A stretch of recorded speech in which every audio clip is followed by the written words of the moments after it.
system dictates, it's what it dictates. And it's a flip of a coin. You can go to court and be 100% wrong and win. You can be 100% right and lose. So there's no guarantees. At the end of the day, it's about being civilized, you being a civilized person, you being a civilized person. Stop with the hatred from what happened and say, look, we're in our 30s.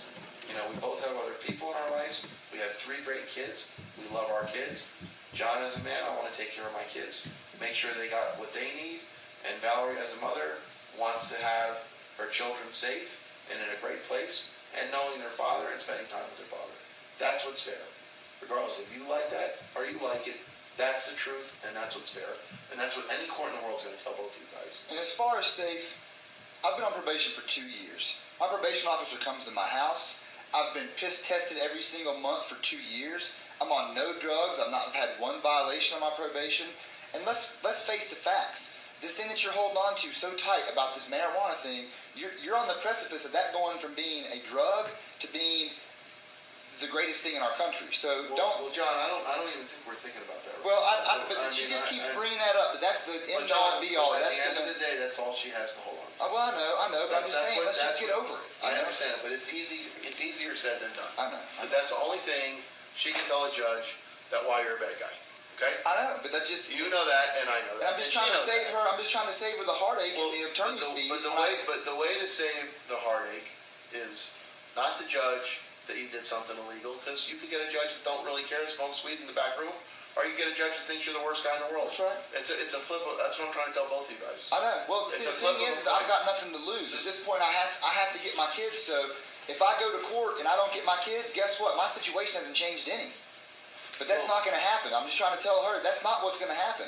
We go to court, I'm going to get my kids. Okay, so why don't we just work it out right here and not have to spend the money on attorneys? Well, I think that's why we're all sitting down here, is to try to work it out. I'll tell you, I have an idea that I think... I mean, what we're both going to spend on attorneys is a year. I have an idea that I think is reasonable.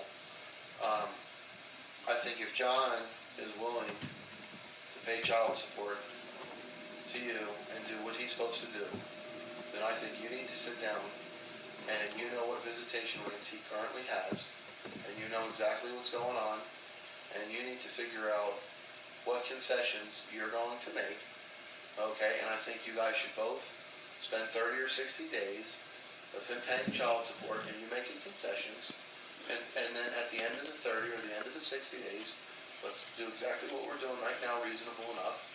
And I think both of you guys have to use your disciplines to be reasonable in that period of time to understand that he's not going away. You got pregnant from that guy. Whether he's the biggest shit in the world or the best guy in the world, it don't matter. At one time, you thought enough of him to have children with him. So that's the reality of this conversation. You know, I know you our whole adult lifetime. I know him his whole adult lifetime. He's not a bad person. He's not going to do anything to hurt your kids, Valerie. That's the reality of it. Not intentionally, no more than you would. Okay? He loves his sons, okay? Is the guy perfect? You know he's not perfect.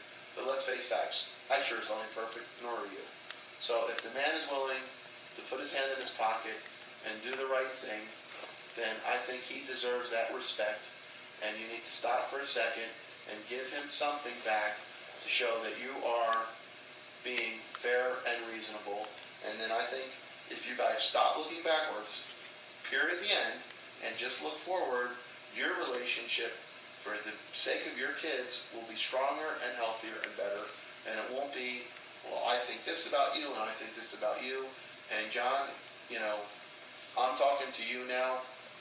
You know, your mouth is your biggest problem, and you need to close it. You need to just be reasonable, take care of your children, don't worry about what she's doing, take care of your kids if that's what's important to you, and forget all the other bullshit. Okay? And, you know, I'm saying in front of her, the only thing she's had to strangle you with is your kids, and she's using it. But you would do the same if you were her, and so would I.